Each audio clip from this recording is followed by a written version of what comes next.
La Fashion Week idéale, c'est une Fashion Week qui arrête de sacraliser en fait l'extrême minceur.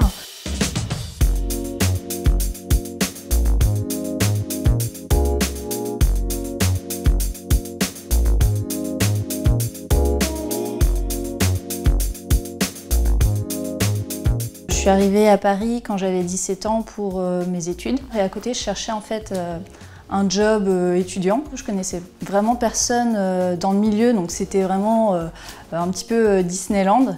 Et à mesure qu'on évolue dans le milieu, ben voilà, on se dit il y a des choses qui clochent. Parce qu'on s'inflige une certaine discipline à nous-mêmes, parce que forcément ça fait partie du job de travailler avec son corps, donc de faire attention. Il y a évidemment la pression des agences, en particulier par exemple avant les Fashion Week. Et certaines agences imposent aux filles de faire des liquid diet. Donc en fait c'est voilà, que du liquide pendant une semaine voire plus. Une fois donc je faisais un shoot e-commerce pour des vêtements. Donc à l'époque je faisais un 34 quoi, comme dans l'industrie souvent.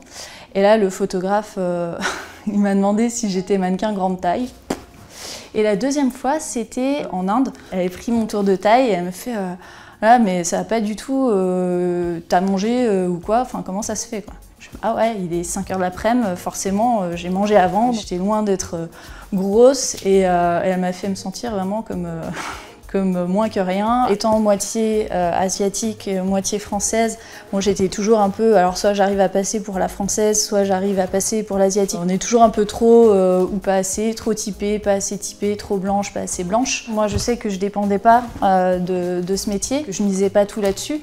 Mais c'est vrai que quand on se retrouve avec des filles, je sais pas, qui ont abandonné leurs études, leur pays, leur famille, qui ont tout donné pour ça en fait, bah, finalement ça peut être beaucoup plus difficile de dire non, de s'affirmer ou même de détecter en fait des situations pas forcément normales parce qu'elles sont souvent très isolées en fait. On se dit oui, ça c'est le sujet, un problème très spécifique, très niche de la mode, les mannequins, sauf que bah voilà, les petites filles elles regardent les magazines, la télé, ce qui les inspire c'est ces images de mode. Il en vient du bien-être de chacun. D'arrêter de répondre à tous ces diktats, toutes ces injonctions à la minceur extrême.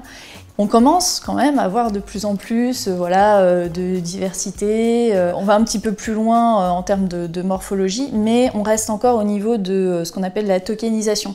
C'est-à-dire qu'on a tous les mannequins classiques, et puis là, pouf, on va avoir une mannequin grande taille, ou deux, et en fait, on se rend bien compte que bon, bah, cette personne est là pour en fait cocher la case. Mais on a tout un panel en fait de personnes entre les deux qui ne sont pas représentées. Moi, j'ai pris un peu de distance à un moment donné par rapport à cette industrie. Je me suis débrouillée sans agence, finalement, à lier des liens avec des clients, etc. Et c'est là que je me suis dit, en fait, bah, si tu as envie, tu peux faire les choses à ta façon. J'ai créé l'agence Elitize Management en février 2020. Ce qui doit changer dans un premier temps, c'est la condition des mannequins. Donc arrêter de déshumaniser les mannequins parce que un mannequin n'est pas simplement un porte-manteau. Arrêter de pousser les filles à avoir un peu ce dégoût d'elles-mêmes hein, finalement, les pousser à changer tout le temps et recruter des personnes pour ce qu'elles sont. Donc nous c'est vraiment les engagements qu'on prend et aussi accompagner certains mannequins sur l'estime d'eux-mêmes, détection de situations de précarité, dépression. Donc ça c'est vraiment le rôle qu'on a nous en tant qu'agence de mannequins, en tant qu'employeur, d'assurer la santé physique et mentale des mannequins. Le monde de la mode a tout à y perdre, à ne pas changer dans le bon sens.